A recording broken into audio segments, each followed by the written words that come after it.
والله وحبا كفالي ماينو والله هو قرون ماينو والله عدك لهوس قالي ماينو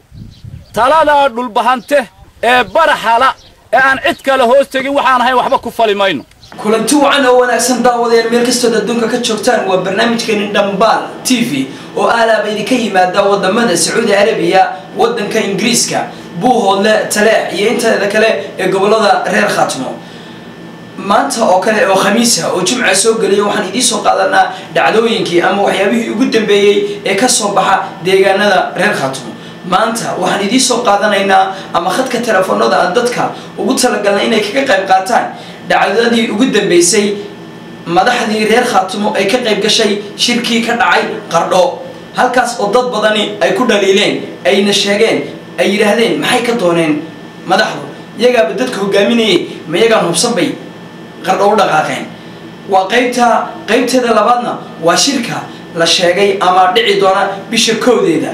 oo dhowr casho inooga dhiman tahay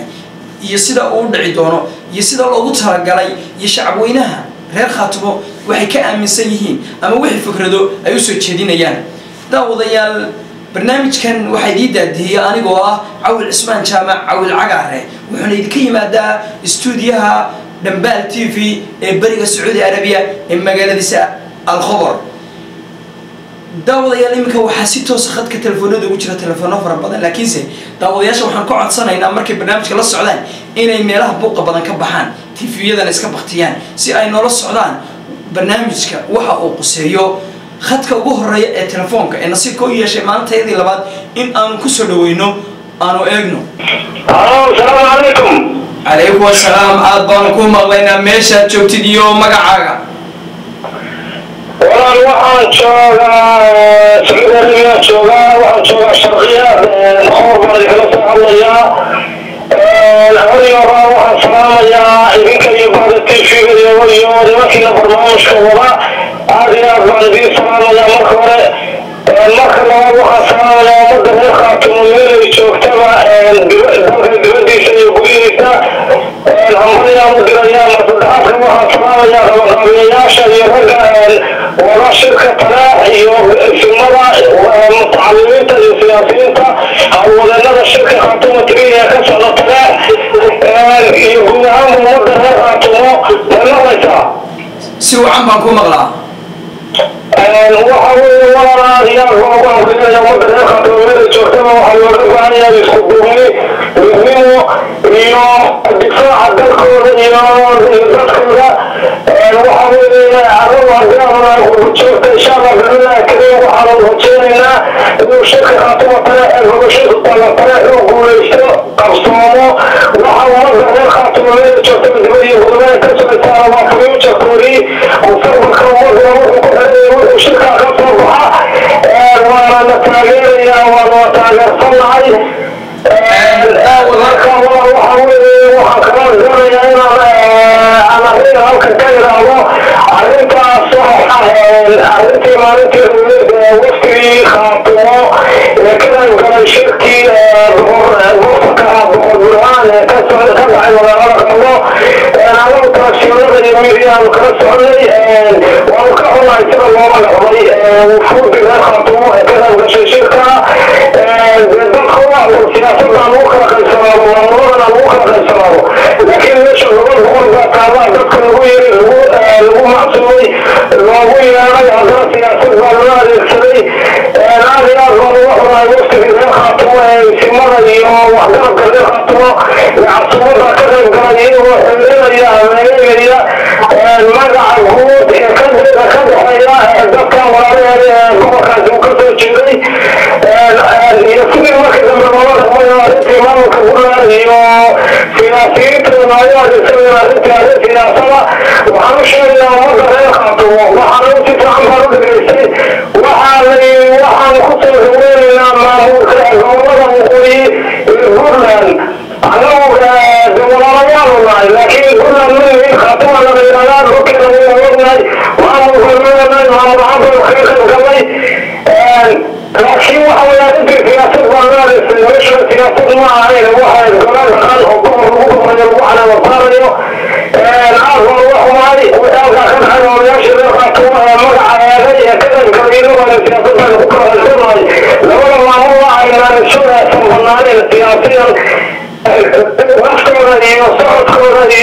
noloshooda iyo waqtigooda qaaliga iyagoo nolosha rasabaho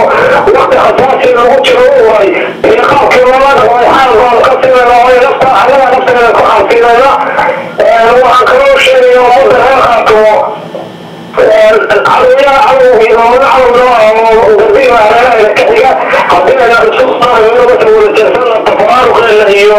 كالغسمان اللي هي واللقاء الرسالة الله يسخوه بناره عندنا شرطات الهود وحن دولنا محاولي ومعامل خاطبه ومعامل كوتشري لكن برشاد الوضع صعبة وحن دولنا ودوكينا يدوكينا يومكينا يمتفركينا ويدونا خوني لأنه خصوص على لوكي تريد الله وكما يسلم ما كان مثل خاطبه وحن مزاقب السائل ودنا وحنا لنا حاجة شابكة ومكاتلين ولنا كان رميان وإنترميكنا عرض مريان marka waxa weeye dadka ayaa loo joojin kartaa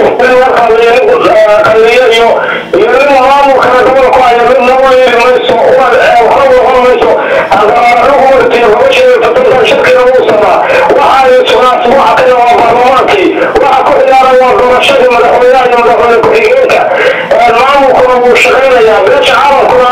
iyo ilaahayna wayna dhinac taagan yihiin inaguna wayna dhinac taaganaa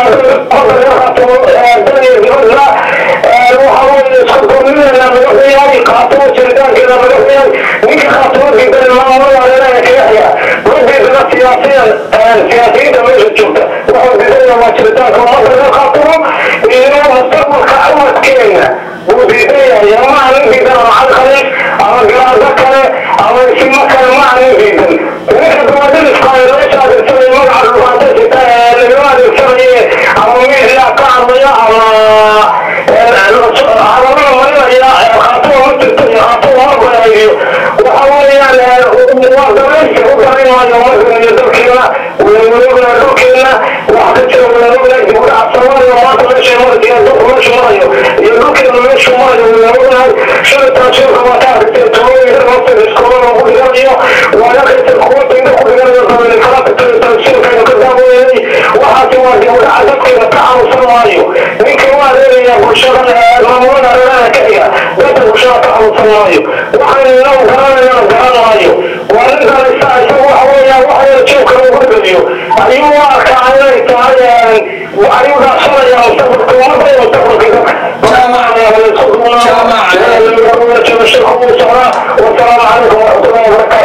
aad ma hadsantahay kaasina wuxuu ahaa nin aad u qeyraysan jaamac guwe oo loo yaqaan dhowhaar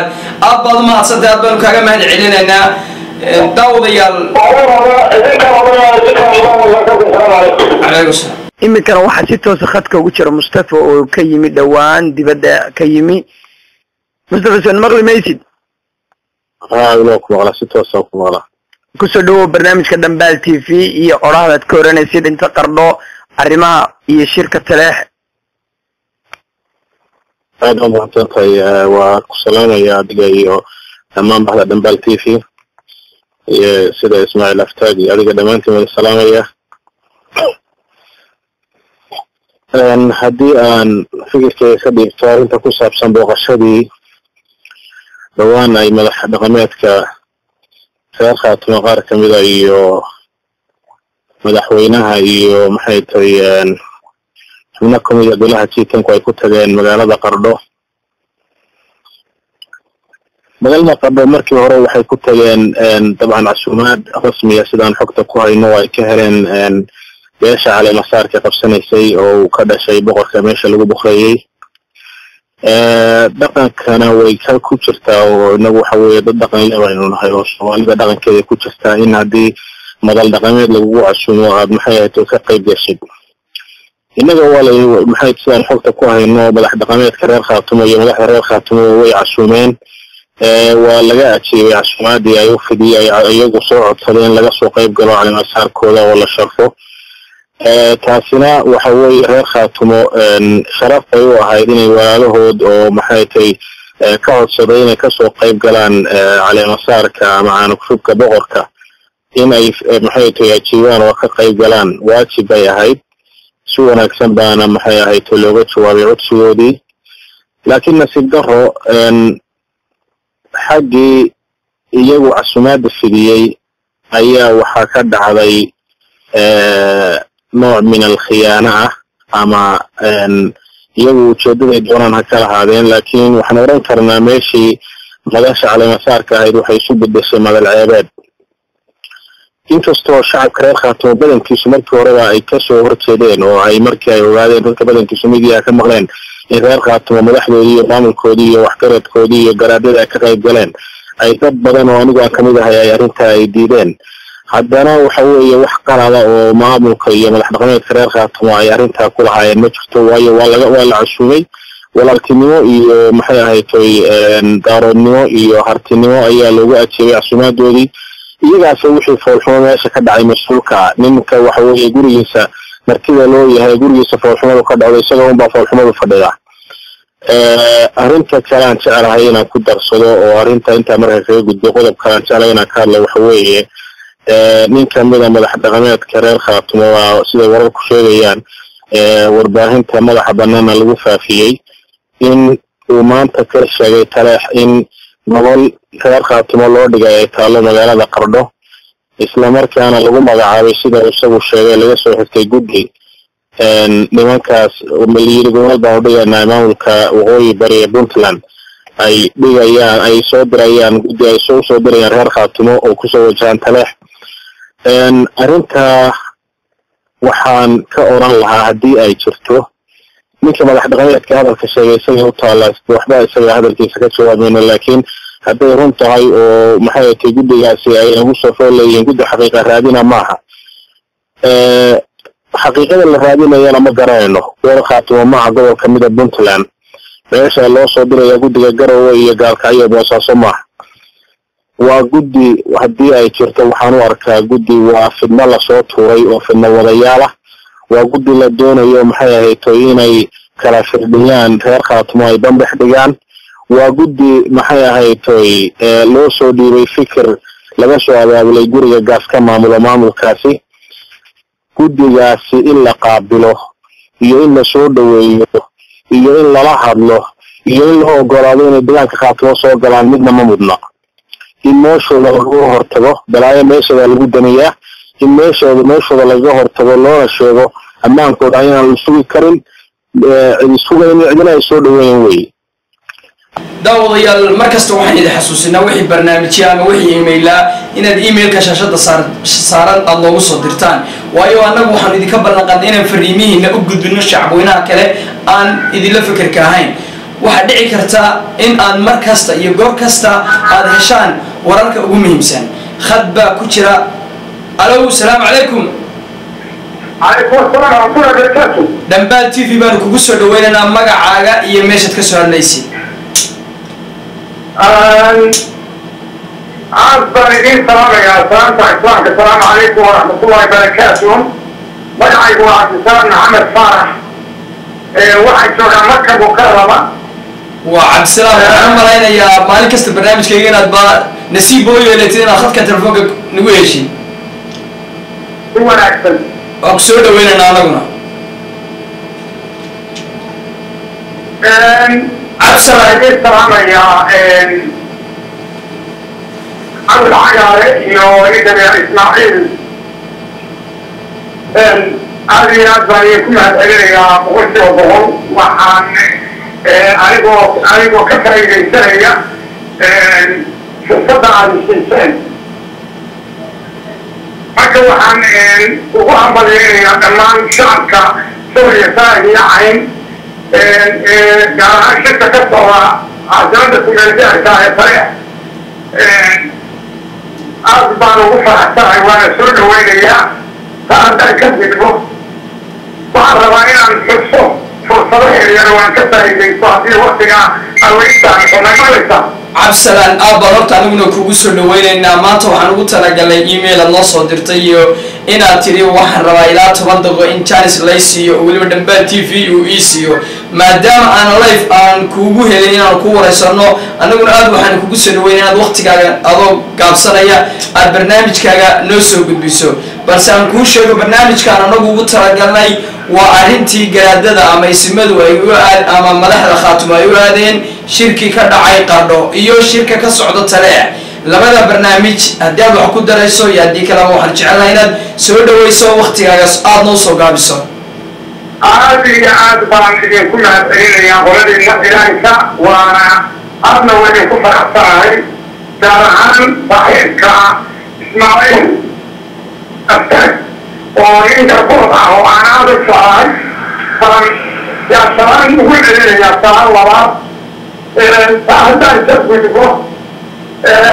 shirka ka socda tale iyo dhammaan shacbweynaha khaatuma ee halkaas fadhiya hadduu aqoonyahan yahay hadday salaabiin tahay hadday quhaan tahay hadday dhammaan aad baan u salaamaya aad iyo aad baan u salaamaya waan u ducaynaya anigoo jooga marka mukarama in ilaahay khaatimada khayrku ku kafiyo intaa haddaan ka gudbo waxaan jeclahay anuu fursadda ka faa'iidaysanaya in aan soo gaabiyo marka ugu horeysa nin la yidhaaho oo ka hadlaya magaalada wigi boosarisu jooga iyo saas waxay tahay ma garanayo nabiga cabdillaahi faris baa la yidhaahaa oo aad u aflagaadanaya professor calkay khaatuma masaxyo sheegayeeya jirin horta waxaan u sheegayaa qofka bini aadamka hadduu xaasis yahay xaasiskuma aflixo marka waxaan u sheegi lahaa professor calkay wuxuu joogaa bere minjada daadkeeda isaga haya wuxuuna diyaar u yahay in loo tali ummadda khaatumay ay tashato isagu maraba in loo taliyo isaga waligii looga tali sababta halkaasaan ku dhaafaya ninka u dhashay soomaaliya sanaahiyacayn ee madaxweyne ku-xigeenka sheeganaya jooga magaalada la yidhaaho daawi waxaan u sheegayaa nin doobiya baa jiri jira wajalaa maalintii dambugeesa dabageesarutay inaa umaamaan wuxuu yihi nin jaal ka taga geesarutay wuxuu korasay magaalo horta in cabdillaahi xasanul cali wuxuu korasay inuu doobi noqdo uu inanka hoos fadhiisto yuusooria salaahiya cayn uma tahay isaguna waajigeedaan ka sugayna haddii awaliyo waxa ay ku dhamaystaan waa sugayna taasina waa taan weeye in la yidhaaho ninka la yidhaaho axmed cabdi maxamuud suhule oo ka hadlay sooria salaahiya cayn qaar ahaan duulimaadka lagu dhacay saacadaha waa wixii uu ka hadlay hadduu shirooday waa soo dhaweynayna aad baan u soo dhaweynaynaa waxaanu lalehnay caano qursada kasbaa la qabtaa haddii odagii uu yaxsaday ka tuuray aad baan u soo dhaweynaynaa waana ku faraxsan waana ku garabtaagay taas haddii aan ka fikido dhammaan ummadda soomaaliya salaahiya cayn u dhalatay waxaanu u rajeynayaa hambaliyo iyo caafimaad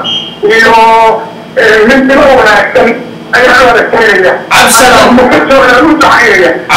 adigana waa ku salaamaya asalaamu calaykum waraxmatullaahi wabarakaatu cabsalaan waxaan malaynayaa inaad nala joogtid cabsalaan mana maqlaysaa adkaagu waxaan ku gaabanaya waa takumanaya arrintii aanu kusoo bandhignay ee ahayd arrinta ay madaxda khaatimo aadeen qardho